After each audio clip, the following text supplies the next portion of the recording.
Profe, buenas tardes. Antes de comenzar la clase, me Sí. quería consultar de qué modalidad será el examen parcial. Mira, los exámenes que tenemos en esta etapa, que estamos encarando en esta etapa, los parciales se van a sostener en la modalidad virtual y los finales van a ser en vía presencial. Y si alguno necesitara o requiriera que fuera virtual también, a pedido del alumno o de la alumna, se tomará virtual. Pero bueno, esa es la metodología que se estableció. ¿Mm? Parciales virtuales, finales presenciales, por lo que queda de este año, y bueno, ya el año que viene, Dios mediante, será todo presencial. Muchas ¿Sí? gracias, profe. No, por Sí. favor. Vamos entonces.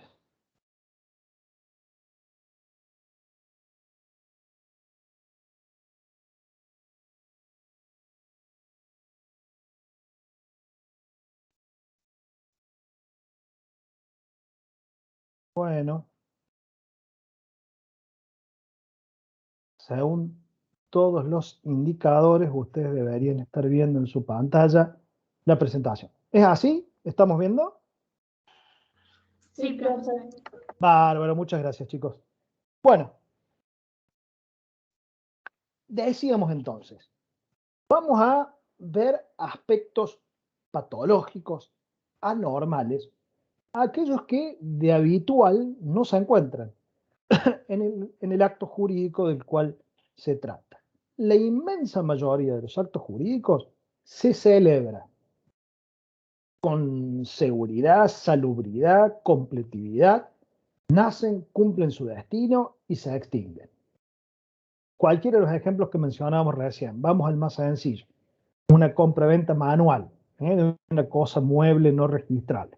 Vamos, compramos un libro, acercamos a la librería, dialogamos lo que tengamos que dialogar para poder establecer el acuerdo, pedimos determinado libro, determinado autor, se encuentra, nos lo ofrecen, nos parece adecuado, preguntamos el precio, nos parece bien, nos entregan el libro, o sea, el vendedor cumple con la obligación de dar la cosa comprometida, abonamos el precio, el comprador paga la suma de dinero, cumple con la entrega de la suma de dinero, que es la obligación a su cargo, y el acto jurídico, el contrato, se desarrolló, llegó a su punto culmine y concluyó su vida, ¿no es cierto? Surtieron los efectos que debían surtir. Para que un acto, vamos a hacer una pequeña reseña de lo que vimos en los días anteriores, para que sea voluntario, tiene que presentar tres elementos con salubridad todos, internos, que son el discernimiento, la intención y la libertad. A su vez, se debe sumar el elemento externo, la manifestación de la voluntad, la forma, para que el acto tenga exteriorización, llegue al mundo real y pueda concretarse y así cumplir con la finalidad que el mismo tiene. Entonces, vimos ya que para que un acto sea voluntario debe presentarse con discernimiento, que hemos establecido que es la aptitud genérica de comprender que tienen las personas, ¿no es cierto?, de entender qué es lo que está bien, qué es lo que está mal, qué es lo bueno, qué es lo malo, qué es lo conveniente, qué es lo inconveniente. Veíamos que el discernimiento para lo ilícito, o sea, para lo que está bien y para lo que está mal, se adquiere a los 10 años, y para lo lícito, o sea, lo conveniente y lo inconveniente, a partir de los 13. Dijimos, ¿el discernimiento se tiene o no se tiene? No tiene vicios. Entonces no vamos a ver hoy algo que afecte al discernimiento, ¿cierto? No, ya que no hay vicios que lo afecten. En este caso, no nos tenemos que preocupar entonces por el discernimiento. La actitud genérica, en los casos que vamos a charlar el día de hoy, que vamos a presentar, siempre va a estar, ¿cierto? Porque si no hay discernimiento, no hay posibilidad de que existan ninguno de los otros dos elementos internos. Directamente no vamos a poder hablar de un acto voluntario, menos aún nos vamos a detener a analizar si hubo algún vicio de la voluntad. Nos quedan otros dos elementos. Los otros dos elementos que nos quedan son la intención y la libertad. Acá sí, ya estos elementos pueden estar viciados y es de lo que vamos a hablar el día de hoy. O sea, qué circunstancias afectan a la intención y a la libertad que hacen que el acto jurídico pierda el carácter de voluntario y por lo tanto deja de ser jurídico, ¿no es cierto? Que ese acto humano, en rigor, pierde el carácter o la alternativa de voluntario, tornándose así en involuntario. 3 son los vicios que vamos a ver el día de hoy. El error o ignorancia, que lo vamos a tomar como uno solo. Cada vez que hablemos de ignorancia o error, vamos a ver qué quiere decir cada uno, pero le vamos a aplicar el mismo régimen, se los considera de manera conjunta, que afecta solamente a la intención. O sea, si hay un vicio de error, en los términos que vamos a analizar seguidamente, la intención del sujeto va a estar afectada y así el acto va a perder el carácter de voluntario. Va a quedar en la conceptualización de un acto humano involuntario. El dolo, otro vicio de la voluntad, afecta también a la intención. O sea, tanto el error como el dolo, el error lo consideramos comprensivo de la ignorancia también, como recién decíamos, afectan ambos a la intención.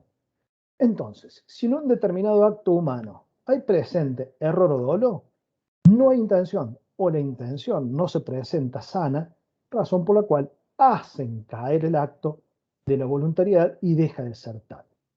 El otro elemento interno que habíamos visto en la unidad anterior es la libertad. La libertad entendíamos o manifestábamos que era la posibilidad de autodeterminación que tiene la persona. O sea, el sujeto puede, sin condicionamientos externos que direccionen su obrar, que lo hagan obrar en un sentido o en otro, pueden decidir, según su profunda convicción, el realizar un acto o no. Esto puede que esté afectado por la fuerza o la intimidación, o ambas en conjunto. Esto sería una alternativa que vicia a la libertad. Entonces, los vicios, que vamos a ver el día de hoy, error, dolo, intimidación, son aquellos que afectan a los elementos internos de la voluntad, los dos primeros a la intención y este último a la libertad. Esta primera parte de esta unidad y los vicios que vamos a ver propios del acto jurídico a partir del día de mañana son como sencillos, si ustedes quieren. Sencillos en cuanto a que son 3 instituciones sin grandes complejidades, de las cuales ustedes, ¿qué es lo que tienen que saber? ¿O qué le vamos a pedir que sepan? Del error, del dolo y la intimidación, concepto, requisitos y efectos. Supónganse que tenemos una instancia evaluativa y el docente le solicita o le pide al alumno, a la alumna que explique de qué se trata el dolo, sabiendo el concepto del dolo, 4 requisitos necesarios para que se configure este vicio de la voluntad y qué efectos produce, es suficiente. No necesitamos mucho más. En sus sencillez está la complejidad, ¿no es cierto? Pensemos que si el docente pregunta qué es lo que es el dolo y no podemos establecer el concepto, es como complejo avanzar, ¿no es cierto? O más o menos traemos un concepto y no sabemos cuáles son los requisitos, es como que se complica porque nos está faltando una parte sustancial de, ¿no es cierto?, de lo que el vicio conlleva, de lo que el vicio, en definitiva, constituye o requiere para su instrumentación, para su consideración y qué efectos puede llegar a dar. Bien. Error o ignorancia. Ignorar es desconocer algo. O sea, ignora el que no conoce, el que no sabe, el que no tiene ninguna representación de una cosa. En cambio, yerra o se considera que está en error Aquel que tiene una falsa noción de una cosa. Aquel que cree, entiende que una cosa, circunstancia, persona o lugar es de un modo cuando en rigor es otra. La ignorancia es no conocer algo, dejamos aquí planteado, cosa, circunstancia o régimen legal. Desconocemos lo que la ley nos obliga a hacer ante determinadas circunstancias. Y error consiste en creer lo que se conoce, siendo que en realidad se toma por cierto un conocimiento distorsionado o falso. Ya Vélez Sarsfield nos decía en el propio Código Civil, que entró a regir en 1871, en la nota, en la explicación al artículo 923, lo siguiente. La noción exacta de una cosa puede faltarnos. O sea, podemos no tener un conocimiento cabal o acabado de algo. Se refería a los dichos de Savigny, Frédéric von Savigny. Ya porque no tengamos ninguna idea, lo que es una ignorancia, o ya porque tengamos una falsa idea. En el primer caso, nos decía Vélez, hay ignorancia. En el segundo, error. La apreciación jurídica de estos dos estados del alma es absolutamente lo mismo. O sea, el legislador, el doctrinario, el derecho considera que es igual la situación de aquel que ignora una cosa o una circunstancia o algo como aquel que está equivocado en la concepción que tiene sobre la misma. Y desde entonces es indiferente emplear una u otra expresión. Razón por la cual, a partir de acá vamos a decir siempre error y vamos a tener que estar conscientes que nos referimos al error o a la ignorancia en cualquiera de sus dos circunstancias y le vamos a dar el mismo tratamiento. ¿Sí?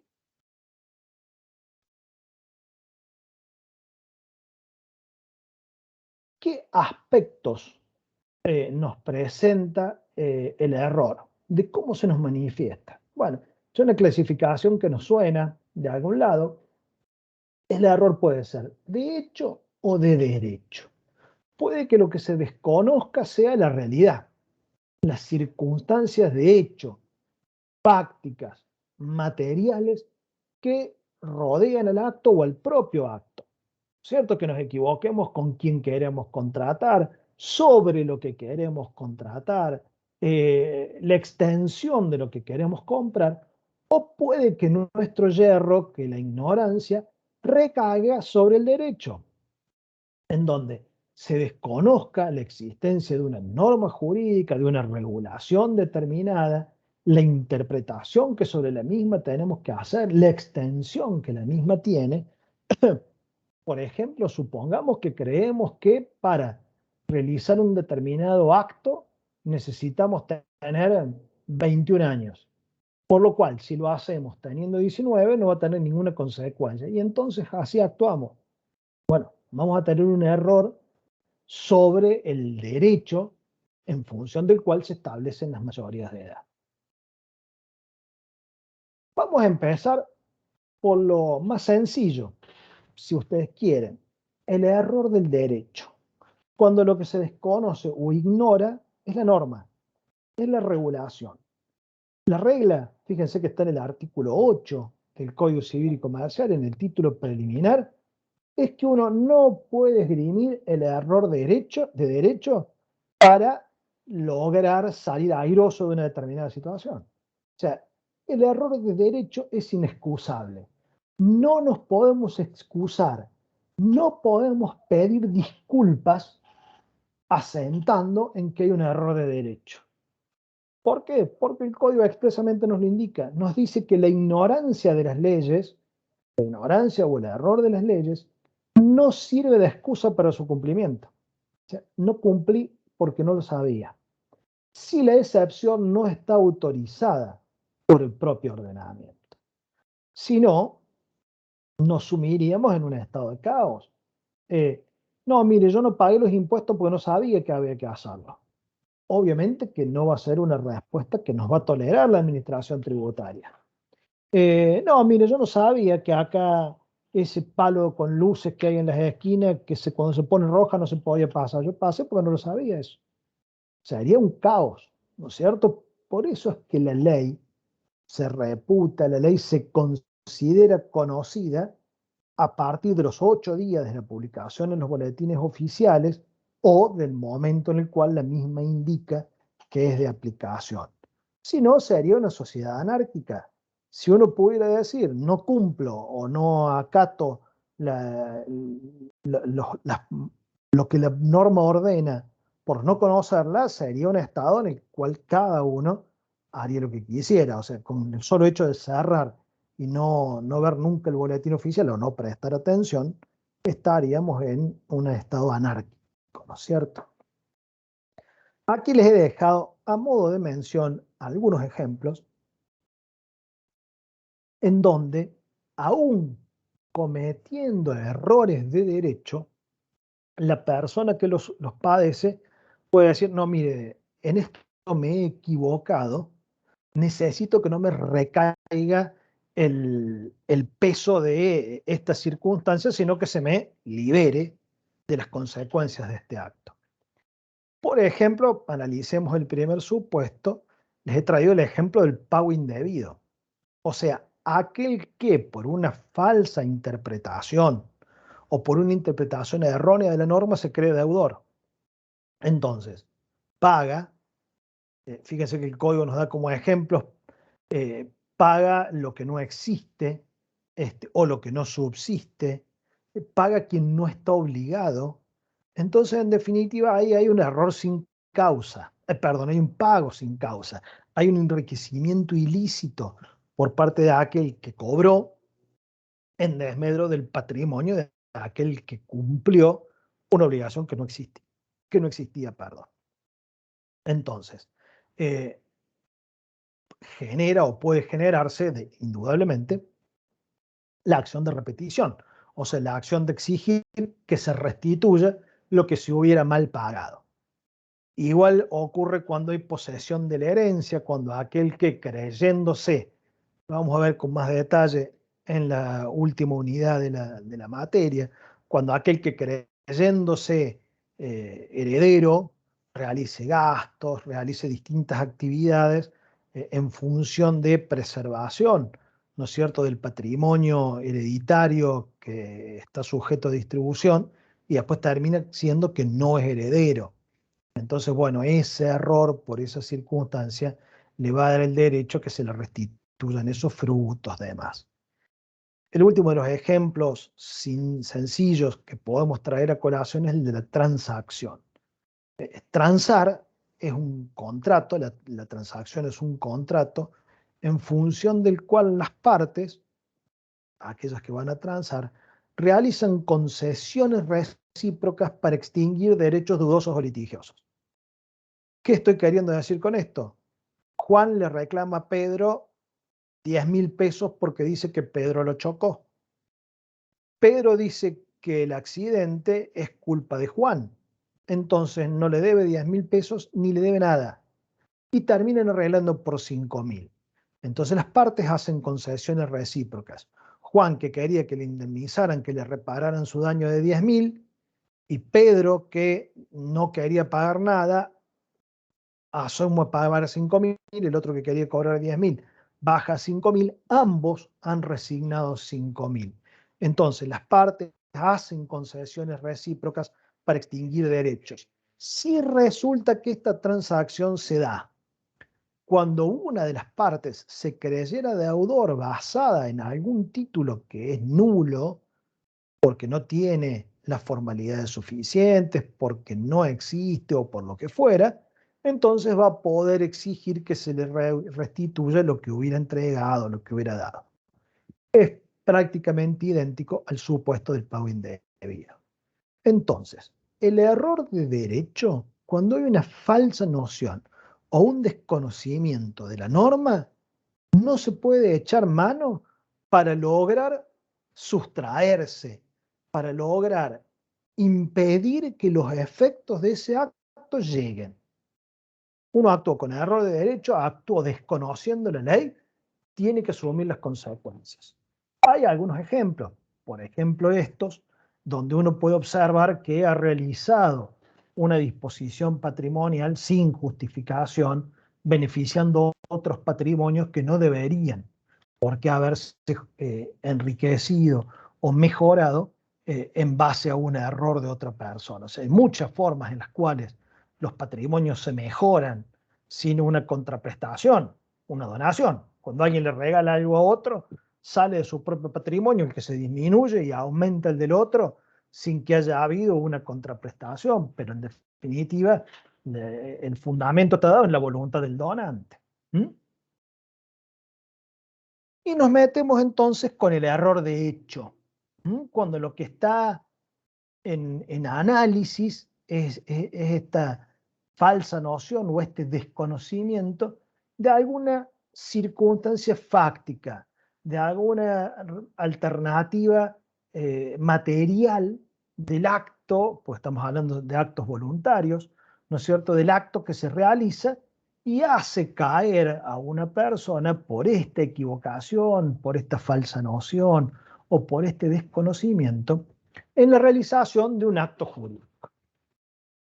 El 265 nos dice, el error de hecho esencial, y aquí tenemos el primer carácter, el de la esencialidad, vicia la voluntad y causa la nulidad del acto. Mañana vamos a ver en detalle qué es lo que es nulidad. Pero en rigor, la nulidad es una sanción de derecho privado que conlleva, que trae como efecto la privación de los efectos propios de un acto. Lo vimos ya cuando hablábamos de disminución en la capacidad de ejercicio, cuando un menor, cuando alguna persona restringida o incluso incapaz de ejercicio realizaba actos, ¿no es cierto? Esos actos eran nulos, se declaraba la nulidad de los mismos, entonces esos actos no lograban irradiar los efectos propios que deberían conllevar, digamos, si un niño o un joven de 16 años se compromete en una operatoria para la adquisición de una casa, ese acto jurídico no tiene capacidad para hacerlo, entonces se declara nulo, queda sin efecto. ¿No es cierto? El vendedor no le va a poder exigir que pague el precio. Bueno, acá estamos en error. El error de hecho esencial, ya vamos a ver qué quiere decir que sea esencial, vicia la voluntad y causa la nulidad del acto. Acá tenemos el efecto. El efecto de un acto viciado por error es la nulidad. Dice, si el acto es bilateral o unilateral recepticio. Los actos jurídicos son bilaterales o unilaterales en función a la concurrencia de voluntades que se necesitan para que el acto nazca. Es bilateral si hacen falta dos o más voluntades y es unilateral cuando la voluntad de una sola parte crea derechos. Ejemplos de actos bilaterales, todos los contratos. Compraventa, hace falta que el comprador ofrezca vender una cosa y que el comprador la acepte.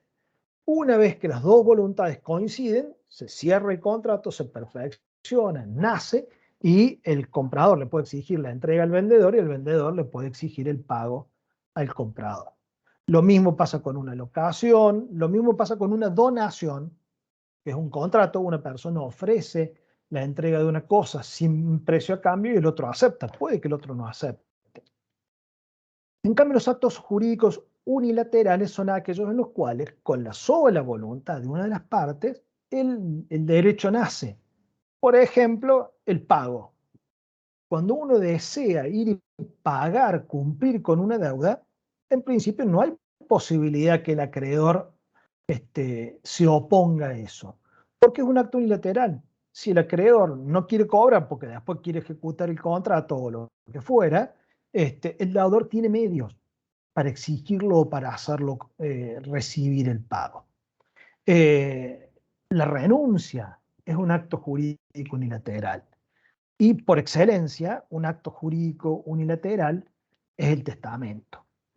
¿No es cierto? La voluntad del testador hace nacer derechos. Por supuesto que después el beneficiario del testamento puede rechazarlo, pero el derecho nació, porque el testamento es un acto de última voluntad está dado para nacer y empezar a surtir efectos después de la muerte, ¿no es cierto?, del causante.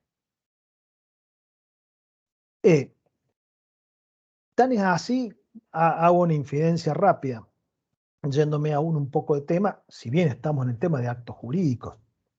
Fíjense la diferencia entre bilateralidad y unilateralidad como acto jurídico, en cuanto que requieran las dos voluntades o una, que supónganse que Juan le ofrece a Pedro en donación una casa, primer supuesto, Diego le ofrece a Virginia, o Diego realiza un testamento en favor de Virginia sobre otra casa.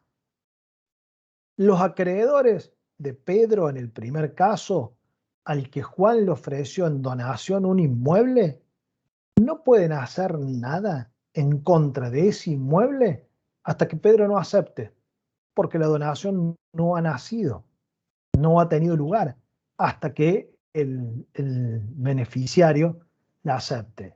Entonces, si decide no aceptarla, porque de esa forma va a hacer que pierda el sentido el acto de generosidad de Juan, puede hacerlo.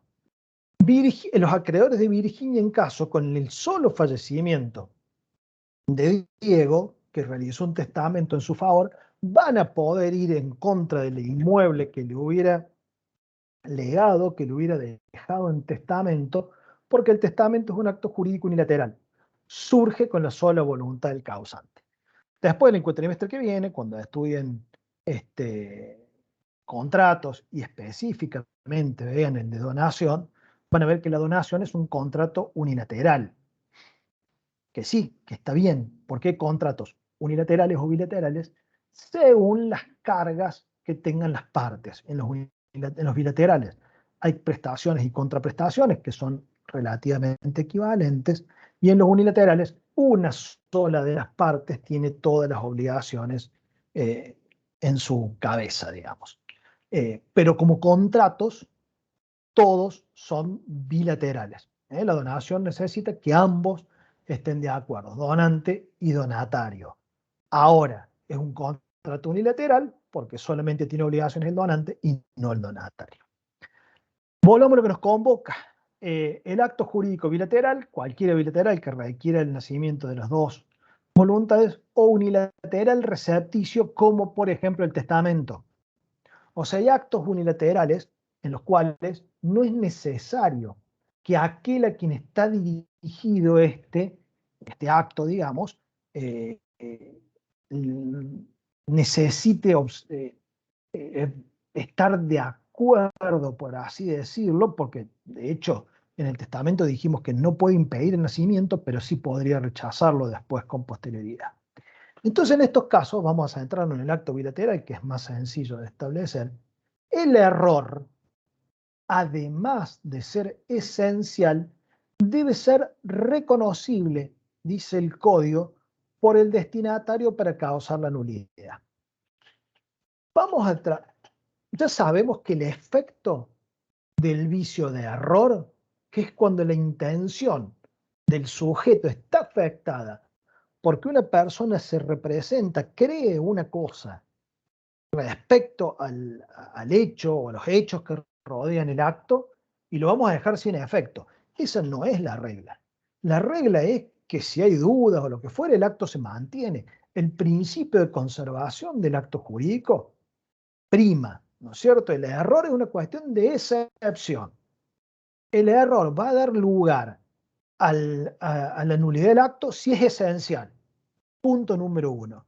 Y si además el acto es bilateral, aquel con el que contrató el error tiene que haberlo reconocido o tiene que ser reconocible.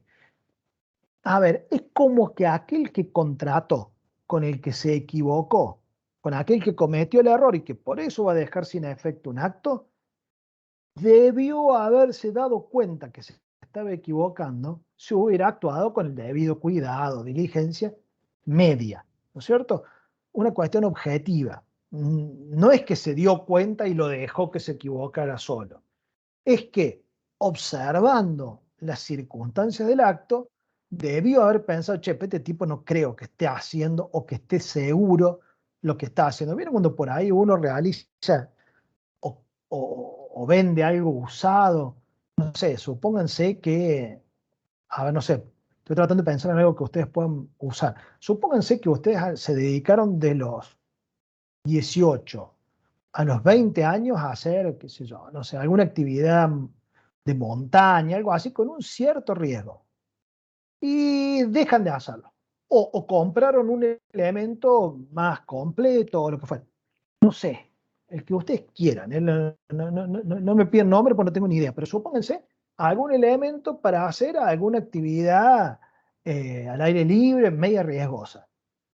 Y de repente vendo, y le ponen el nombre técnico y lo ponen en un grupo de compra-venta. Y aparezco yo, con 50 y algún año, a decir, che, ¿por qué no me vende eso? Ustedes deben pensar, este tipo se equivocó, o sea, no se va a poner ese chalequito que me anda a mí, justo, y que sirve para que me cuelgue de la tirolesa, no sé, qué sé, lo que usted quiera. Este tipo se va a matar si se pone eso. Y me preguntan, ¿y esto para usted? Sí, para mí lo voy a usar yo. Yo en realidad creo estar comprando eh, un, algo para la bici, qué sé yo, supónganse, no sé. Eso quiere decir que sea recepticio. El que me estoy equivocando soy yo. O sea, yo tendría que saber lo que estoy comprando por el nombre que tiene, y si no, tengo que averiguar. Pero, si el acto es bilateral, también tiene que haberse dado la posibilidad de que el otro se dé cuenta. Si eso no es posible, si no hay forma de que el otro se haya dado cuenta, actuando con cuidado, no voy a poder yo anular el acto en el cual he cometido por error. ¿No es cierto? A ver, es obvio que me estoy equivocando porque no me voy a comprar eso, pues no me voy a colgar de una soga con algo pequeño, supónganse, o para alguien liviano. Entonces, lo puedo llegar a dejar sin efecto porque es un error esencial. Creo estar comprando una cosa para utilizar en una travesía urbana en bicicleta y en realidad estoy comprando una cosa para colgarme de una tirolesa en una montaña, ¿cierto? Entonces hay un error.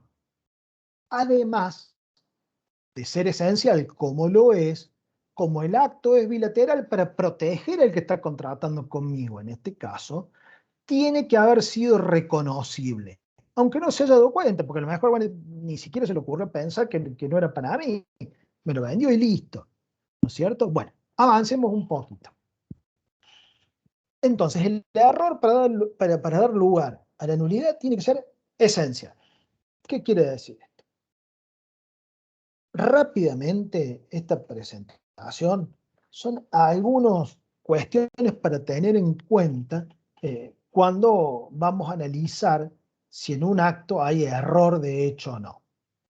Lo primero que tiene que haber es el principio de la conservación del acto jurídico. En principio el acto se va a sostener. El que quiere anular el acto tiene que hacer toda una tarea para poder justificar esta situación. Yo que compré un elemento para colgarme de una soga a 100 metros de altura desde una ramita, tengo que tener ese cuidado. Entonces, hay principios de protección de confianza. El deber de información, que tiene que ver con esta cuestión de que nace o que tiene o que se asienta en la ley de defensa del consumidor, que hay que explicarle a quien consume todos los elementos suficientes o necesarios que tiene que saber para el acto jurídico. O sea, en este grupo a lo mejor que haya solamente expresado un nombre técnico parecido a otros, a lo mejor no era suficiente.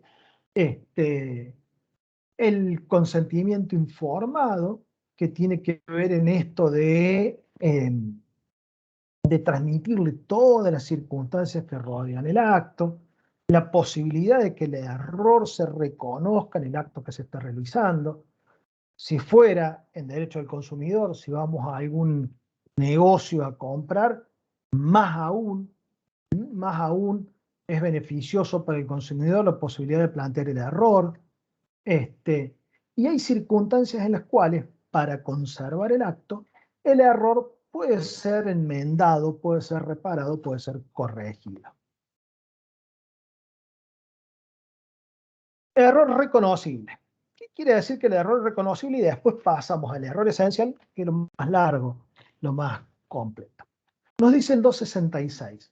El error es reconocible cuando el destinatario de la declaración, lo que hablamos recién, el que me vende algo que yo creo que es una cosa y en realidad es otra, lo pudo conocer según la naturaleza del acto, las circunstancias de persona, tiempo y lugar, nos dice el 266.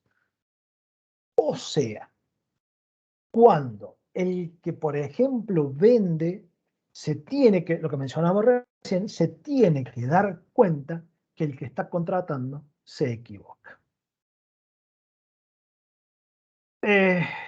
Tiene que ser, como mencionamos recién, el 1724 en la parte de contratos nos da algunos ejemplos, ¿no es cierto? Decíamos que tiene que ser un criterio objetivo, no es que necesariamente se haya dado cuenta, sino que alguien actuando con alguna diligencia media se debe dar cuenta. También es posible en el caso concreto mencionar las cualidades de quien vende o quien realiza el acto para decir, usted por sus calidades debió darse cuenta que esta persona se estaba equivocando. Cuando es un profesional o un sabedor de la disciplina de la cual se está hablando y el otro no, ¿no es cierto? En ese caso, quien es conocedor, quien el que vende es un experto montañista y el que compra es un principiante, ¿no es cierto? También se puede tener en cuenta para saber si está cayendo en error. Por supuesto que el que pretende dejar sin efecto un acto en función del error es el que tiene que demostrar que eso es así. Y hay parámetros objetivos que se dan siempre. La norma intenta proteger a aquel que cae en un error. Se trata de equilibrar, ser justos los intereses de ambas partes, y hay una especial hincapié, hay una especial detención en lo que es el deber de información. La ley quiere que las partes no solamente tengan buena fe, sino que la actúen, que la ejerciten, que le otorguen a quien va a contratar toda la mayor cantidad de elementos posibles. En economía, si yo no me equivoco, existen variables y parámetros, yo no sé si ustedes lo habrán visto en alguna disciplina o no, en donde las partes que realizan un negocio o alguna situación similar se encuentran en diferente posición. En algo muy sencillo, que tiene que ver con información simplemente. Algo muy sencillo como puede ser la venta de un automóvil usado. Estamos súper contentos y vamos y compramos un auto que tiene 3, 4 años, no mucho. O sea, un auto 2018, 2017, lindo, bien puesto, pero en realidad tiene un choque importante, que fue bien reparado. Eso hay hay un nivel de diferencia entre las partes en cuanto a conocimiento notable. La ley quiere que la información, el deber de información que tenemos para con nuestra contraparte o con quien celebramos un acto jurídico, sea importante. O sea, que se den todas las informaciones. Entonces, todos estos parámetros van a servir para que quien pretende plantear el error diga, a ver, si esta persona hubiera actuado con una normal diligencia, simplemente se hubiera dado cuenta que me estoy equivocando. Por supuesto que yo tampoco que me equivoqué, me tiene que ser achacable el no haber prestado toda la atención suficiente. Aún habiendo prestado toda la atención suficiente, me equivoco, ¿cierto? Si incluso aquel con quien contratamos tiene caracteres especiales, también los podemos traer, ¿no es cierto? Entonces, cuando decimos que un error de hecho, o sea, un error sobre circunstancias objetivas, fácticas, del acto jurídico que se intentó realizar, son esenciales. Vemos la nómina y nos detenemos en algún ejemplito de cada uno de ellos. Cuando el error, o sea, cuando el desconocimiento, con ropaje de ignorancia, ¿no es cierto?, o la falsa noción que tenemos sobre una cosa, recae sobre la naturaleza del acto. Nos equivocamos sobre el acto que queremos realizar. O bien, este error recae sobre un bien o un hecho diverso o de distinta especie que el que se prometió designar, o una cantidad, extensión o suma diversa a la querida. Allí también vamos a estar en presencia de error de hecho. También hay error de hecho cuando confundimos, cuando el yerro está dado en la cualidad sustancial del bien y que esto haya sido la determinante de la voluntad jurídica según la apreciación común en las circunstancias del caso. O sea, yo hice o adquirí esto con tal norte, con tal destino, que es lo que veíamos cuando veíamos la causa motivo. Los motivos personales relevantes que hayan sido incorporados expresos tácitamente en el mismo sentido. También hay error de hecho esencial, cuando, en determinadas circunstancias, la persona con la cual se celebró o a la cual se refiere el acto, si ella fuera determinante para la celebración. O sea, cuando queremos contratar con alguien y contratamos con otro. Sobre la naturaleza del acto. Nos decía Vélez Sarsfield en la nota el 924, si yo prometo a alguno prestarle una cosa y él entiende que se la dono, yo no estoy en manera alguna obligado. Juan cree que la entrega que está realizando es en préstamo y Susana recibe creyéndole en donación. Hay un error esencial sobre, ¿no es cierto?, la naturaleza del acto que va o que es fuente para dejarlo sin efecto. A ver, este acto no vale, devolverle el elemento o restituyamos el elemento que nos hubieran prestado y que creíamos que nos lo regalaban. Sobre el objeto, sobre las cosas o los bienes en los cuales son objeto del acto jurídico. Yo les he colocado, no para que se detengan demasiado, pero sí para que tengamos un ejemplo de cada uno de ellos. Error, por ejemplo, sobre la individualidad y sobre la especie de la cosa o del bien que es objeto del acto jurídico. El mismo Vélez nos sigue aclarando. El testador entiende donar una cosa y la confunde con otra. En una venta de granos, el vendedor ha entendido que se trata de cebada y el comprador de trigo. O sea, sí estamos hablando de granos, pero confundimos uno con el otro. Hay casos en los cuales el error sobre la cantidad, la extensión o la suma pueden dar base a anular el acto. El yerro consiste en la medida o el quantum del bien o de la cosa objeto del acto jurídico. Digo 100 toneladas cuando quise decir 10. Indudablemente que a un determinado precio, 100 elementos de ese individuo estamos dispuestos a adquirir, pero no 10. Pensemos cuando vamos en cualquier compra del supermercado, muchas veces compramos algo que no teníamos en mira de comprarlo por el precio que tiene, o sea, por la oferta que se hace. Si se equivocaron y le metieron un cero de más a la derecha, y bueno, va a ser considerable. Vamos a pensar que vamos a poder adquirir 10 elementos de una misma calidad o cualidad, y cuando en realidad la oferta era por uno. También es error esencial cuando este error recae sobre el hecho prometido. En el ejemplo que yo les dejé, era de un contador. Recién lo cambié para, perdón, eso era sobre un abogado. Acá se lo cambio por un contador para que les quede más familiar. El contador entiende asumir la certificación de un balance. Vieron que los balances de las empresas tienen que firmarlo un contador externo o ajeno a la misma. Y en rigor, el cliente lo que pretendía era que le confeccionara el balance. Entonces, bueno, una cosa es de un contador, si va a controlar que el balance esté bien hecho y certificarlo simplemente, y otra es hacerlo de cero. ¿No es cierto? Acá hay una diferencia, hay un error sobre el hecho prometido, que da lugar a la base de la realidad, ¿cierto? También es error esencial cuando esta falsa noción recaiga sobre la sustancia o la cualidad de la cosa.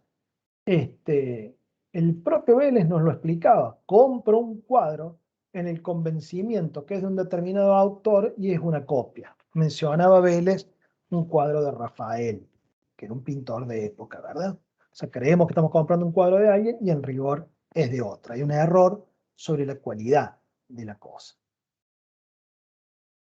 Sobre la persona del acto, también Vélez nos dice: quiero hacer una donación a una persona determinada, pero que no conozco, y se me presenta otra.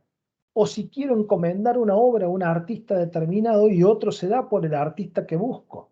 En ambos casos, dice Savigny, hay una declaración de voluntad sin intención. O sea, es cuando la cualidad o la persona a la cual vamos a realizar el acto jurídico resulta determinante. Por ejemplo, quiero regalarle o donarle, vamos a poner un caso extremo. Hay un accidente natural, supónse que hay una inundación, y un vecino me salva la vida. En esa circunstancia en la cual el vecino me salva la vida, de morirme ahogado, él muere ahogado. Entonces me siento compelido de tal forma que deseo donarle una casa a su hijo, al que no conozco. Y enterado de esta situación, se presenta otro que nada que ver. Entonces, en realidad, yo ahí le hago la donación, ¿cierto? Por la intención que yo tengo de beneficiar al hijo de fulano de tal. No es el caso. Hay un error de hecho esencial, más allá del cara dura que se presenta, ¿no es cierto? Pero bueno, ese sería el supuesto. Supónganse que tenemos un kiosco y que estamos atendiendo y viene un amigo y una amiga y mientras estamos charlando viene un nene y nos compra un helado, un palito de agua. Y cuando se va nuestro amigo o nuestra amiga nos dice: ¿sabes quién es el nene ese? No, no sé quién es el nene ese. Es hijo de la que vive en el departamento aquel de allá. Ah, nos volvemos locos porque es nuestra enemiga mortal.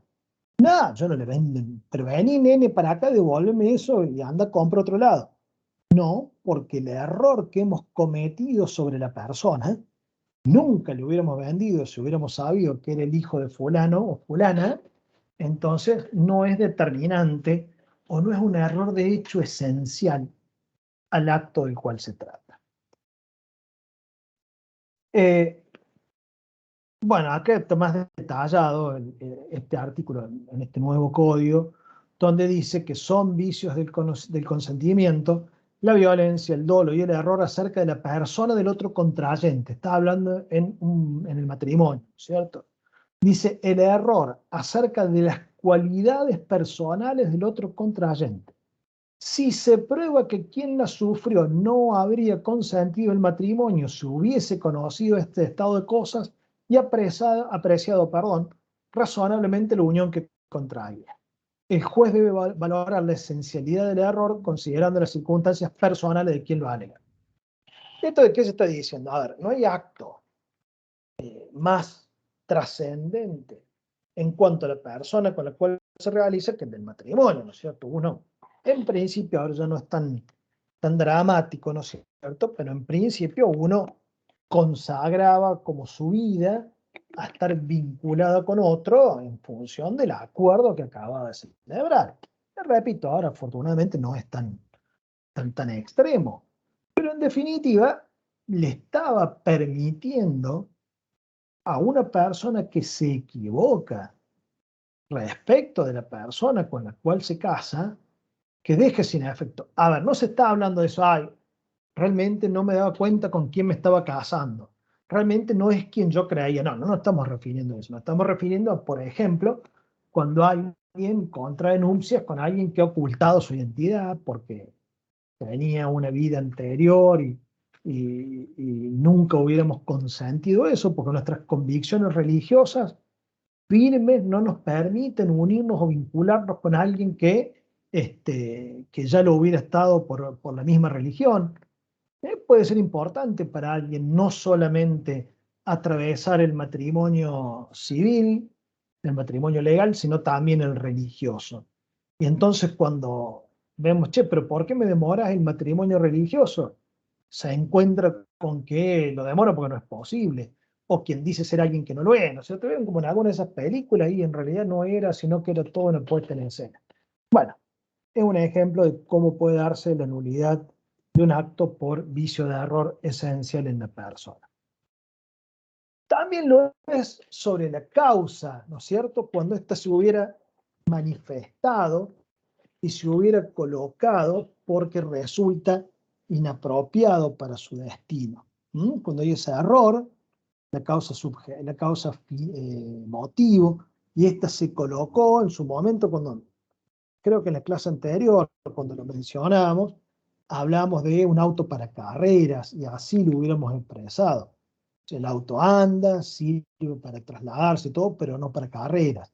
Acá coloqué como ejemplo un campo que se adquiere para un pastoreo y sirve solamente para alguna cuestión agrícola distinta, ¿cierto? En ese caso, si lo hubiéramos expresado, puede dar lugar a la nulidad. Una cuestión que la anterior legislación no consideraba era el error de cálculo. Es cuando uno se equivoca al hacer las cuentas, cuando saca mal los números. ¿Qué es lo que dice el 268? El error de cálculo no da lugar a la nulidad del acto, porque en rigor no hay una equivocación sobre el objeto. Estamos queriendo comprar determinada cantidad de vasos a tantos pesos el vaso. ¿Que nos equivocamos cuando sumamos? Bueno, es una equivocación que la ley dice que lo que se hay que hacer es una rectificación. Che, está mal la suma, sumen bien, excepto que sea determinante para el conocimiento, para el consentimiento, perdón. A ver, si uno dice, vendo 10 vasos a 10 pesos, total 50, qué sé yo, póngale un error que por ahí no puede darse, pero supónganse, entonces bueno, lo compramos porque no prestamos atención, qué sé yo, una cosa así. En principio, este error no es esencial, porque un cálculo en principio lo puede hacer cualquiera, salvo que hubiera afectado la voluntad y fuera determinante para el consentimiento. No da lugar a la nulidad, es un error salvable, no es un error que afecte la voluntad. Les vuelvo a repetir, la ley dice que solo en el caso en el que hubiera sido determinante ese error de cálculo. Incorpora también en el 270 el error en la declaración. Dice, las disposiciones de los artículos de este capítulo, que es todo lo que analizamos, son aplicables al error en la declaración de su voluntad y en la transmisión. O sea, no hay un error en el propio fuero íntimo del sujeto en donde se dio cuenta, pero se expresó de un modo distinto. O sea, quiso decir una cosa y dijo otra. Quiso decir, ¿no les pasa por ahí que se quieren referir a un elemento y le dicen el nombre de otro? Pero ustedes saben qué es lo que están queriendo decir, o nosotros sabemos qué es lo que estamos queriendo decir, aunque digamos otra. Bueno, imagínense que en base a ese yerro, que en base a ese error celebremos un acto jurídico. En definitiva, lo que el código dice es, si hay un error, no ya en la intención, porque la intención, el sujeto sabía lo que quería hacer, sabía que quería comprar este código. ¿No es cierto? Este código que tengo acá en la mano es el tomo 2 de 11, porque es comentado, ¿no es cierto? Y está encuadernado, X, ¿no es cierto? Entonces, que tiene los capítulos, los artículos que estamos viendo hoy, ¿no es cierto? Este tiene del 257 al 445 comentado. Entonces, una cosa es que yo quiera comprar este código, acá está todo el código civil y comercial, ¿no es cierto? En un solo cuerpo, donde no están comentados, y tienen X valor. A, querer comprar los 11 tomos más actualizaciones de este, que esta obra cuesta como más de 150 de estos, ¿no es cierto? Entonces, bueno, queriéndome referirme a este, pido este, ¿no es cierto? Hay un error en la declaración de voluntad. No en la intención, porque yo sé que quiero comprar este, aunque diga como un tonto que quiero comprar este. Entonces eso se puede aplicar este artículo nos da esa alternativa y nos dice que si hubo un yerro, que si hubo un error en esta situación esencial y demás, se le va a aplicar. Habla de la falsa representación, vimos que lo que era la representación es cuando no hubiera la posibilidad de dejar sin efecto, cuando se le atribuye representación a alguien y en realidad no era lo que uno quería, cuando se le asigna un distinto valor objetivo a la declaración, que es lo que mencionábamos recién. Quiero comprar el rojito y termino comprando el negrito, que es, les vuelvo a repetir, más de 100 veces el valor del otro. El juez, o sea, la función judicial, es la de interpretar cada uno de los casos en particular, ya que las fórmulas objetivas o las reglas generales, las excepciones, en términos abstractos, son difíciles de plantear, razón por la cual hay que ver el caso puntual. ¿Hubo un error real, involuntario, esencial en la declaración? Bueno, le vamos a aplicar todo aquello que tenga que ver con el error y en función de eso poder dejar sin efectos el acto del cual se trata. ¿Qué entonces dijimos? Concepto, requisitos y efectos. Concepto. La ignorancia es el desconocimiento que se tiene sobre una circunstancia. El error es la falsa noción que se tiene sobre alguna cosa, sobre algún hecho, sobre algún bien. Este error e ignorancia se tratan de manera conjunta. Cuando nos referimos a error, nos referimos a ambas. Eso es como un concepto, ya tenemos un concepto ahí. ¿Cuáles son las clases en este caso de error? De hecho y de derecho. Error de derecho es cuando hay un desconocimiento sobre la norma, se va a aplicar, en función de la cual no podemos esgrimirla para dar lugar a la nulidad, ¿no es cierto? Perdón, me fue un poco. El error de derecho, digamos, no puede traerse o no puede una persona decir cometí un acto en función de una mala apreciación o un desconocimiento de la ley, pido que se me exima. No, salvo las excepciones que vimos ahí, ¿no es cierto? En la transacción, cuando creíamos sobre un título, que éramos deudores y no lo éramos, en pago sin causa, cuando hay actividades realizadas en función de crearnos herederos y terminamos no siéndolo. El error para dar lugar a la nulidad del acto, para la nulidad del acto, tiene que ser de hecho, tiene que ser esencial. Vimos las circunstancias cuando era esencial, cuando recaía sobre la naturaleza del acto, sobre el objeto, sobre la persona si esta fuera determinante, sobre la extensión si esta fuera determinante. Entonces ahí tenemos, si además el acto era bilateral o unilateral recepticio, tenía que ser reconocible el que no se equivocaba. Si hubiera prestado una atención media, debería haberse dado cuenta que el otro se estaba equivocando. ¿Y cuál es el efecto? El efecto, cuando hay error, el único efecto que hay es la nulidad. Esa nulidad es relativa, porque la nulidad puede ser relativa o absoluta, según esté en juego el orden público o el interés particular, va a ser particular porque es de aquel que se equivoca, y va a ser confirmable. ¿Qué es la confirmación? Lo vamos a ver mañana con detalle, pero es cuando un acto está viciado, una vez que el vicio desapareció, aquel beneficiado por esa circunstancia decide de todos modos realizarlo.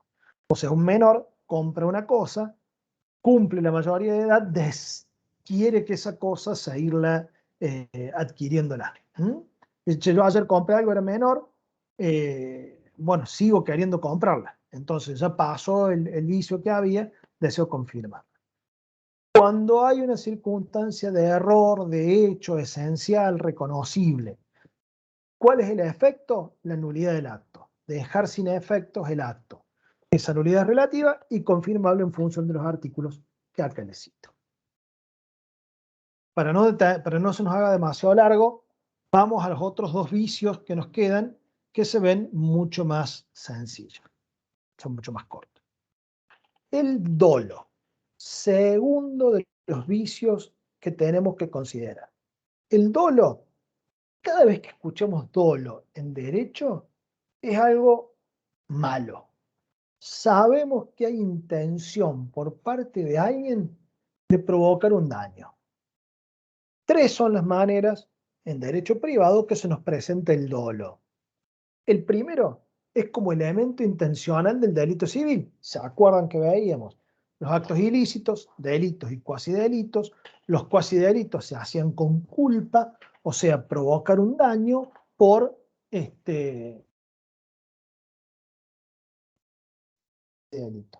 Delito, en cambio, es cuando el daño se provoca en función de una intención. O sea, el sujeto que provoca el daño lo hace con la intención de provocar un daño en la persona o en los bienes de otra. Entonces, el elemento intencional del delito civil es dolo.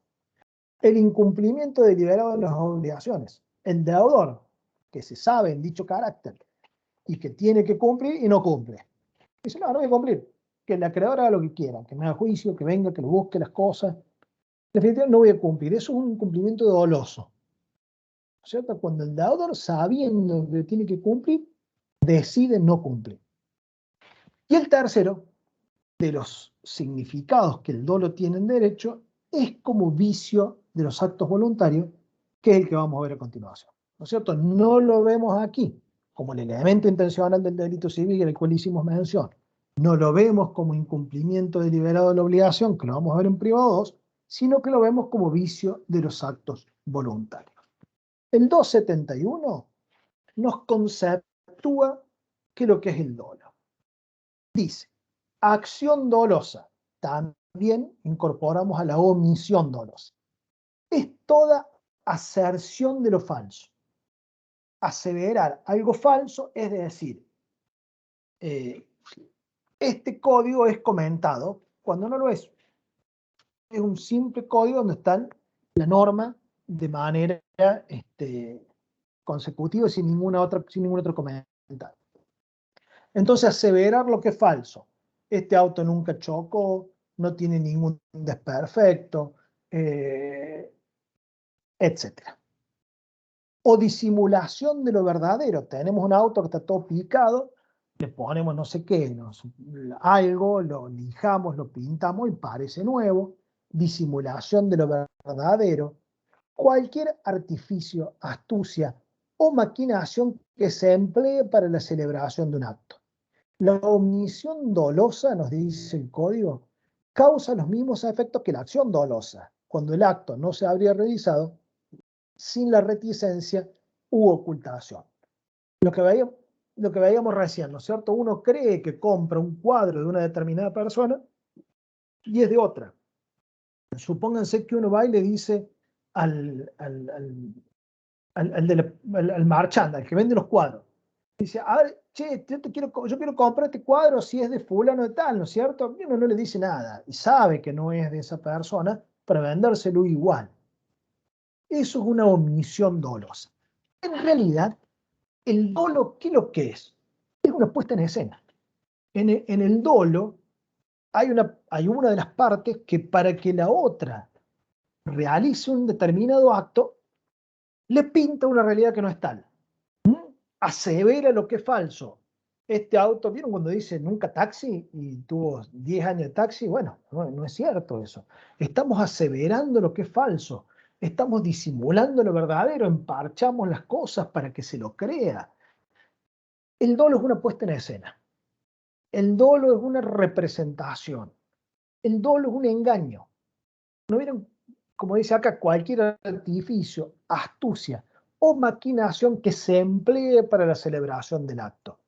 El dolo es el error provocado. En el error, el sujeto que yerra, el que se equivoca, lo hace solo. El otro no tuvo nada que ver, se equivocó solito. O sea, dice que tiene que ser reconocible porque usted debió haberse dado cuenta, pero en principio no se dio cuenta. Debió, pero no se dio cuenta. Acá en el dolo sí. En el dolo se da cuenta y se hace el tonto. O no solo que se hace el tonto, sino que provoca que el otro se equivoque. Lo coloca el otro en una situación tal que lo hace equivocarse. Dolo, entonces, es el error inducido o provocado. Maniobra, argucia, astucia, afirmar lo que es falso, el cuadro es de Rafael, está como 0 kilómetros, disimulan lo verdadero, un automóvil todo picado se lo rellena con masilla. Cualquier clase de falsedad o engaño. El dolo entonces parte de una puesta en escena, parte de una mentira, parte de un engaño. Requisitos. Entonces, toda esta maquinación, toda esta astucia, toda esta falacia, toda esta aseveración de lo falso o disimulación de lo verdadero, o la omisión en este sentido, para que dé lugar a la nulidad del acto también. Para que dé lugar a la nulidad del acto también debe ser esencial, y para considerárselo tal, lo es cuando es grave, es determinante de la voluntad, causa un daño importante y no ha habido dolo por ambas partes. Cuando empezamos esto, yo dije los 4 requisitos del dolo son esos: grave, determinante, daño importante y no recíproco. Ahora vemos cada uno de estos puntos. Es muy frecuente que, por ejemplo, el alumno confunda el grave con un daño importante. Obviamente que son dos cosas distintas. ¿Qué quiere decir que el dolo haya sido grave? Quiere decir que esta puesta en escena lo sea para engañar, tenga una magnitud tal que va a lograr que quien contrata lo haga convencido por esta mentira. A ver, todo vendedor va a colocar una especie de estridencia en su venta. Cómprate esto que te queda pintado, parece que lo hubieran hecho para vos. Es el mejor código que hay, no hay otro código como este. Los códigos tienen distintas particularidades. Tienen orden, leyes complementarias, tienen concordancias, o sea, no está comentado, pero dice concordancia con este artículo, artículo de la ley tanto, de la ley tanto, artículo del código anterior, etc. El comentario es con una explicación. Entonces, cuando vamos a comprar un auto, a ver, decidamos ir a comprar un auto 0 kilómetro base y vamos a 3 concesionarias de 3 marcas distintas, todos nos van a decir que su auto es el mejor. Y que le vamos a creer que es el mejor porque nos diga que es el mejor. En realidad nos está vendiendo. Entonces, la maniobra dolosa tiene que ser una maniobra que impacte de tal modo en el espíritu, en la intención, en el convencimiento de aquel con el cual estamos realizando el contrato, que no puede evitar ser engañado, que no puede evitar caer en el error de creerse ese discurso y así realizar el acto. Entonces, maniobra que hace que la víctima no puede evitar ser engañada pese a una diligencia normal, no incluye la simple jactancia o picardía lícita. A ver, vamos a comprar un auto modelo 78 y que nos digan idéntico a 0 kilómetros. Bueno, si nos queremos creer eso, nos tenemos que, no quiere decir que sea un delincuente el que nos lo está diciendo. No debe haber negligencia en la víctima. Por supuesto que tiene uno que actuar como una persona diligente en la medida de la realización de las averiguaciones o de las cuestiones básicas que lleven la operación que vamos a realizar. O sea, no tenemos que colocarlo en una situación en la cual engañarnos sea una cuestión simple y sencilla, ¿no es cierto? Tiene que haber un mínimo, una mínima diligencia por parte de la persona que lo va a realizar. Es lo que antes se llamaba el buen hombre de negocios. Por supuesto que no podemos hablar más del buen hombre de negocios, porque los hombres y las mujeres hacen negocios. Pero la idea es esa, ¿no es cierto? De la persona diligente, de la persona ocupada. Piensen cuando van a hacer alguna compra media importante, algún electrodoméstico, de algo que les guste, y van a averiguar un teléfono. ¿Cómo se van a comprar un teléfono? Bueno, se fijan en el momento actual cuáles son las distintas gamas, cuáles son las prestaciones. O sea, si vamos y nos compramos uno que no tiene la mitad de las prestaciones que todos los demás y nos lo venden haciéndonos creer una cosa, bueno, deberíamos haberlo sabido si hubiéramos aplicado una diligencia mínima. Entonces, ¿qué es lo que tiene que ser grave? La puesta en escena. ¿Qué es lo que tiene que ser grave? el engaño, las manifestaciones, las mentiras, la aseveración de lo falso, la disimulación de lo verdadero, la astucia, la maquinación, la falacia. Eso tiene que ser grave. Necesariamente, al igual que el error, tiene que ser determinante. Si no hubiera habido dolo, si no hubiera habido error, la persona que realiza el acto no lo hace. La víctima concluyó el acto, o sea, realizó el acto, suscribió el contrato, inducido por el dolo. Si no hubiera estado esta puesta en escena, toda esta maquinación realizada por parte de quien contrató, no hubiera realizado el acto. Tiene que ser determinante, grave y determinante. Tiene que causar un daño. Ese daño tiene que ser un daño relevante. Estamos comprando algo más caro de lo que es, porque está en malas condiciones y lo compramos como si fuera bueno. Estamos comprando algo que nos implica un esfuerzo patrimonial importante que de otro modo no lo hubiéramos comprado. Fíjense cómo este daño, que es un menoscabo patrimonial, un menoscabo económico, un daño patrimonial, no lo tenemos que confundir con grave del primer requisito, que era la gravedad de la puesta en escena, de las maniobras, ¿no es cierto?, de este acto de circo que realiza quien intenta contratar. Y no tiene que haber habido dolo por ambas partes. No puede haber dolo entre Juan para venderle una cosa a Pedro y Pedro dolo para comprarle la cosa a Juan.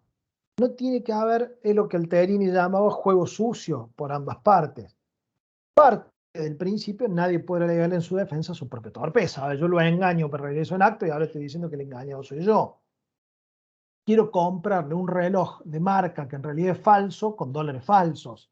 O sea, ¿no es cierto? Tiene que haber un juego limpio. Siempre tiene que haber juego limpio por ambas partes. No puede haber dolo recíproco. No puede haber dolo por ambas partes. Entonces, 4 requisitos para el dolo. Grave en cuanto a la puesta en escena. Tiene que ser la causa determinante de la acción. Sin el dolo no habría habido no hubiera habido acto, ¿no es cierto? Tiene que haber provocado un daño importante y ese daño tiene que ser patrimonial. Y no tiene que haber habido dolo recíproco. Esos son los 4 requisitos del dolo. Incorpora el 273 la figura del dolo incidental. El dolo incidental no es determinante de la voluntad, no afecta la validez del acto. Concluye el 274, el autor del dolo esencial y del dolo incidental pueden ser una de las partes del acto o un tercero. El dolo incidental es aquel que no va a lo central, sino a una cuestión colateral o coincidente. A ver, por ejemplo, nosotros queremos comprar un vehículo en rojo. Sí, mañana llegan los rojos y en realidad llegan otros y sabía que no llegaban los rojos, ¿no es cierto? O sea, salvo que se hubiera colocado como un motivo determinante, como una causa motivo relevante, este dolo tangencial, satelital, no hace a la validez del acto. Pero si provoca un daño, es indemnizable el daño, ¿cierto? A ver, mira, yo quiero comprar tal cosa, pero, no sé, algo para nuestro hijo, este avión, pero tiene que volar a 300 metros y vuela a 200. Bueno, yo para comprar uno de 200 hubiera comprado este otro que me gustaba más. Bueno, a lo mejor hay que reducir el valor. Sí se puede indemnizar el daño que este dolo incidental, satelital, no central, no esencial, hubiera provocado. Hay que ver con qué sigue. Esto no importa. Son circunstancias procesales de la nulidad. ¿Qué es lo que nos importa? Conceptos, requisitos y efectos. Error, nulidad. Cuando hay un error, cuando una parte se equivoca, lo que ocurre, ¿qué efectos trae? El acto queda sin efecto. Si se entregó algo, se lo tiene que devolver. Si se pagó una parte del precio o todo, hay que restituirlo. En el dolo, como ya tenemos una cuestión maligna por parte de uno de los sujetos, tenemos dos cosas. Por un lado, la nulidad, dejar sin efecto el acto que no hubiéramos hecho si no hubiera habido dolo, y por otro, los daños y perjuicios, la indemnización. Es nulidad más daños y perjuicios. ¿Qué es lo que nos dice el 275? El autor del dolo esencial o incidental debe reparar el daño causado, porque puede que el dolo no lo haga a lo mejor o quizás el dueño de la cosa. Supónganse que nosotros llevamos nuestro auto a la concesionaria para que lo venda. Y el tipo de la concesionaria dijo, yo le voy a sacar unos mangos más, lo acomodo, y nosotros en realidad le dejamos el auto chocado como estaba. O sea, que lo venda por lo que vale. Y este agarró e hizo toda una puesta en escena para venderlo mejor. Dice el 275, responde solidariamente la parte, el dueño del auto, supónganse, que al tiempo de la celebración del acto tuvo conocimiento del dolo del tercero. Si sabíamos que en la agencia, que en la concesionaria habían hecho toda esta maniobra, respondemos por los daños. Siempre vamos a responder por nulidad. ¿No es cierto? A ver, che, si a mí no me hubieran engañado, yo este auto no lo compro ni loco. Entonces, el acto queda sin efecto, bueno, perfecto, estoy obligado a devolver lo que hubiera cobrado, ¿no es cierto?, por la realización de ese acto. La nulidad, las cosas vuelven a su estado anterior.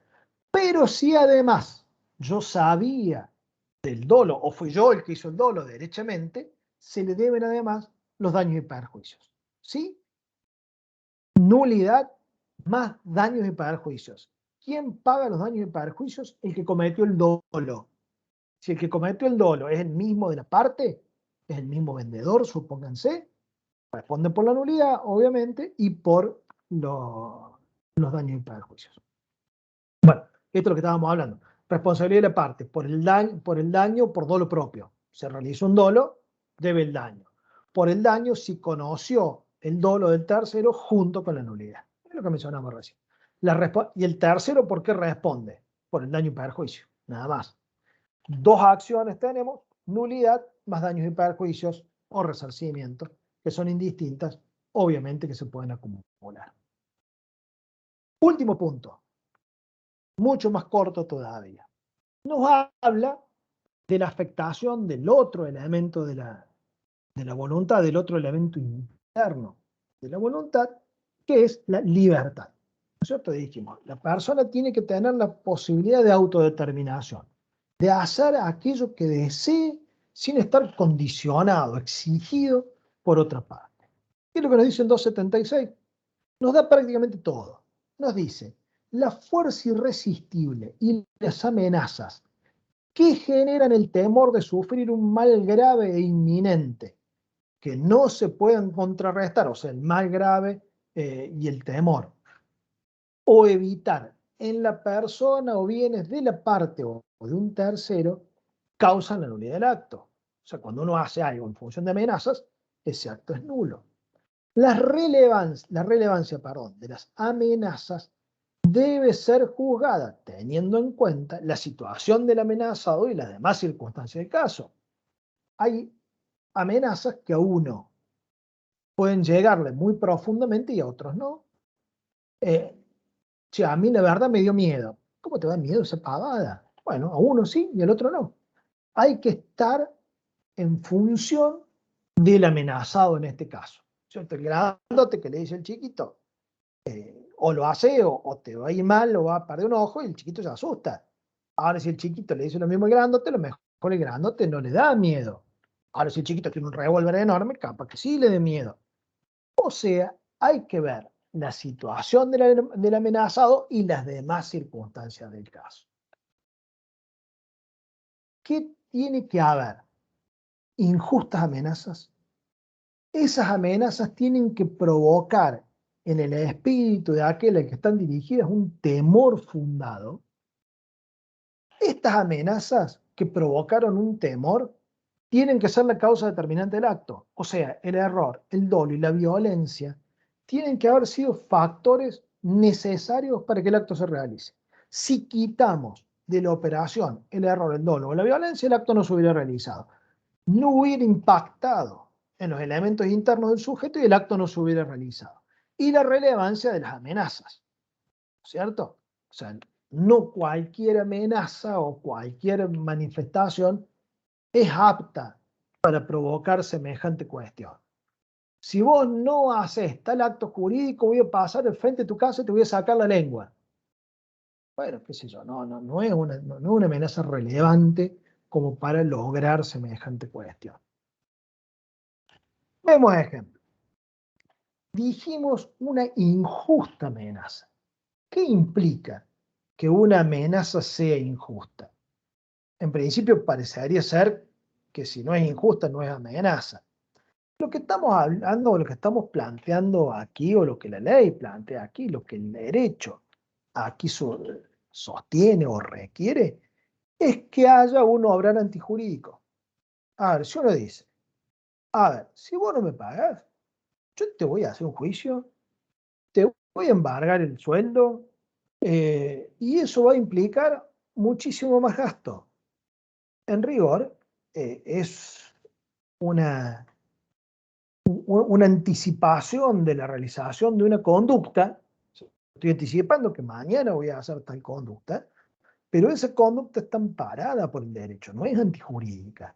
¿No es cierto? El acreedor, que no habiendo sido satisfecho en sus acreencias, no encuentra otra manera que lograr que las mismas se materialicen, o sea, no logra que sus derechos sean reconocidos, puede ir al abrigo de la justicia para reclamarlo. O sea, si a Juan no le pagan, Juan le puede hacer un juicio, llanamente.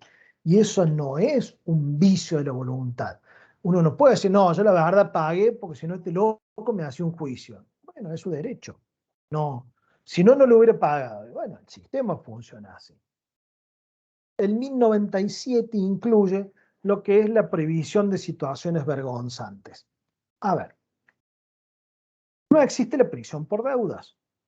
Que una persona que deba no quiere decir que por ese hecho tenga que ir preso. Distinto es si roba, ¿no es cierto? Pero si es deudor, ¿por qué es deudor? Porque firmó un contrato, se le dispararon las prestaciones, perdió su trabajo y no pudo sostenerlas, y se le hizo una cuesta arriba, se le hizo una bola de nieve. Eso sí es una situación, ¿cierto? El acreedor no tiene por qué no ejercer sus derechos, pero el deudor es eso, el deudor es un deudor, no es un delincuente. Entonces en nuestro país de inicio no existe la prisión por deudas. O sea, en otra época Juan le debía a Pedro, bueno, no le pagó, bueno, va preso, porque no le pagó. Eso no existe como tal, ¿no es cierto? Lo que incorpora el artículo 1097 es la prohibición de situaciones vergonzantes. Mucho tiempo atrás, del cual ni yo me acuerdo, o sea que estamos hablando hace bastante tiempo, mucho, determinadas empresas de cobranzas vestían a sus cobradores de un modo demasiado llamativo. No los vestían de lila o de remera naranja, sino lo vestían con unos sombreros de unas galas, unos trajes estridentes, como si fueran prácticamente de circo. Entonces uno sabía que se estaban tocando en la puerta de un vecino. Esas personas eran porque no pagaban lo que debían, ya habían agotado bastantes medios y estaban llegando ¿no es cierto?, a esa situación para poder realizar y cobrar la suma de la cual se trataba. Más cercano en el tiempo, el ente municipal de obras sanitarias, en ese momento empresa municipal de obras sanitarias, estoy hablando más de 20 años atrás, estableció un sistema que se llamaba de la canilla roja. No se puede prohibir el abastecimiento del agua porque es un recurso vital. Sí se puede restringir. Si hoy en día ustedes no, en el inmueble en donde están, no pagan el agua, va a ir el EMOS, porque es el ente municipal de obras sanitarias, no es la EMOS sino el EMOS, y les va a aplicar lo que se llama la restricción, van a poder sacar determinada cantidad de litros de agua por día. En ese momento al cual les hago referencia, cuando uno debía el agua, se había establecido el sistema de que iban y se les colocaban en el frente de las viviendas de los deudores una canilla roja donde la persona iba y sacaba. Ahora lo que se hace, les vuelvo a repetir, es en la entrada de la casa se les coloca un límite de litros diarios para aquel que no ha pagado. O sea, si uno pasa por un inmueble que tiene una restricción en el servicio de agua, que sería la mínima para una familia que pueda tomar y se puede higienizar y nada más, digamos, pero no lo ve, porque las situaciones vergonzantes están expresamente prohibidas, ¿cierto? El deudor, hágale juicio, remátele, cóbrele, pero no lo coloque, no lo humille, ¿no es cierto? No lo coloque en una situación vergonzante.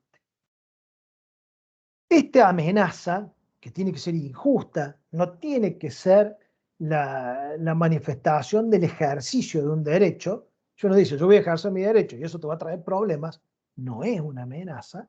Tiene que provocar un temor fundado en aquel a quien está dirigido. El receptor tiene que estar convencido, tiene que sentir, tiene que percibir que le va a pasar algo malo e injusto. ¿Cierto? Tiene que impactar de tal manera en su espíritu esta amenaza injusta que lo crea, ¿no es cierto? Que lo vea de factible ocurrencia. Este me dice que me va a hacer tal cosa y la va a hacer, ¿no es cierto? Provoca un temor fundado de sufrir un mal grave e inminente. Bueno, este mal debe ser grave e inminente. A ver, si vos no vas, te voy a ir y te voy a pegar un papel en la puerta todos los días hasta que me pague. Bueno, qué sé yo, vamos y lo sacamos, siempre y cuando no sea una situación, ¿no es cierto?, esta flagelante que mencionábamos recién. Pero bueno, o sea, tiene que ser un mal inminente y grave, ¿cierto? No cualquier daño, sino un daño que preocupe. Y tiene que ser inminente porque tiene que ser cercano, próximo, que no permita capacidad de reacción. A ver, si alguien viene y dice, si vos no me pagas, dentro de 15 días voy a venir y te voy a pegar tanto que no te van a conocer nadie. Bueno, iremos a la policía en estos 15 días. O sea, no tiene que dar la posibilidad, esta inminencia de reacción, ¿cierto? La víctima no tiene que tener tiempo para poder dotarse de los elementos suficientes para protegerse de esa amenaza injusta, ¿no es cierto? De los hechos que esa amenaza injusta va a dar. La inminencia implica proximidad temporal del mal con que se amenaza, no da tiempo a la víctima para acudir a las autoridades o apelar a otros medios para sustraerse, concretas tienen que ser las amenazas y de posible cumplimiento. Certeras. Y obviamente, como hemos visto en los casos anteriores, debe ser la causa determinante de la acción. En definitiva, se le aplica a la fuerza y la intimidación.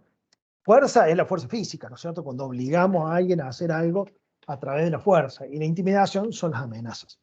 El sistema de efectos es el mismo que del dolo, ¿no es cierto? ¿Qué es lo que nos dice el 277? El autor de la fuerza irresistible, que puede ser el beneficiario el que realice el acto o puede ser otro. ¿No es cierto? Uno va y le dice, mira, si vos no me das ya en las próximas 2 horas determinada cantidad de dinero, vengo y te rompo la cabeza, es una posibilidad. O uno dice, si vos no le das a mi hijo, a mi sobrino, o al vecino, o a la vecina aquella, tal cosa, vengo y te rompo la cabeza. O sea, el autor de la fuerza irresistible en la amenaza puede ser una de las partes o un tercero. El autor debe reparar los daños, o sea, aquel que da la amenaza tiene que indemnizar los daños que se hubieran sufrido. Si el autor de la amenaza fuera distinto al que realice el acto, de última el acto es una donación, ¿no es cierto? Responden ambos solidariamente si es que conociera el beneficiario de la amenaza. Responde solidariamente la parte que al tiempo de la celebración del acto tuvo conocimiento de la fuerza irresistible o de las amenazas de un tercero. 2 acciones, nulidad y resarcimiento. ¿Quién va a resarcir? El que provocó la amenaza. Si el que provocó la amenaza es distinta a la parte que realiza el acto, la parte siempre tiene que acatar la nulidad y si la conoció, también responde por los daños. Y hemos llegado al final de esta primera parte de la unidad número 7, que la vamos a complementar el día de mañana. ¿Dudas? ¿Inquietudes?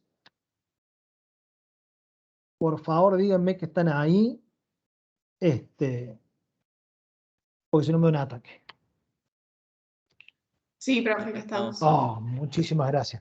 Bueno, chicos, mañana nos queda ver los vicios propios de los actos jurídicos, que también son 3, y el concepto de la nulidad. Con eso vamos a cerrar la parte de hechos y actos jurídicos. Les repito, yo esta presentación que hay ahora, el material general ya lo habíamos dejado hace un tiempo atrás, se lo subí hace un rato, dentro de un rato también les subo lo de mañana para que lo tengan. Y bueno, en principio es eso. Dudas, inquietudes, alguna cosa que necesiten que veamos, que charlemos. Si no, los libero. No tenía hora a mano, entonces no sabía cómo veníamos con el tiempo. Siempre quiero liberarlos un ratito antes. No sé si tienen clase a las 4 o no, pero me siento como en la necesidad de que puedan moverse un poquito antes de eventualmente ingresar a una próxima clase. ¿Algo que quieran que charlemos, chicos? Veo que se están algunos ya yendo por ahí.